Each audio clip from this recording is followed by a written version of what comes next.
How to create a TikTok account. Hey everyone, welcome back to the channel. In today's video, I will show you how to create a TikTok account step by step. So now, without further ado, let's get started. So first thing first, open the TikTok app on your phone. Now here, once you're inside the app, simply tap on the profile icon shown in the bottom right corner of the screen. And now here, once you are in this section, simply tap on the sign up option which can be seen in the bottom of the screen. And now here, once you are in the sign up page, now here you'll see several ways to create your account. Here, you can use your phone number, email, or social media accounts like Google, Facebook, or Apple.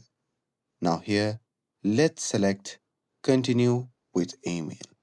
And now here, once you are in the section, you simply have to enter the email right here. Now here, once you're done entering the email, you simply have to tap on continue.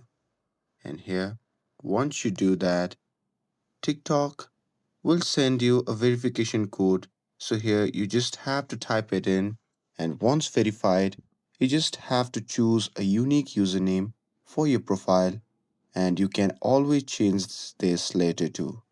And here, once you're done entering it, your account will be created. Now here you can simply go back to your profile and edit the profile if you want to, and that's it. That's how you can create TikTok account. With this, if you found this video helpful, then don't forget to like, share and subscribe to get updated for more videos. Thanks for watching and I'll see you in the next video.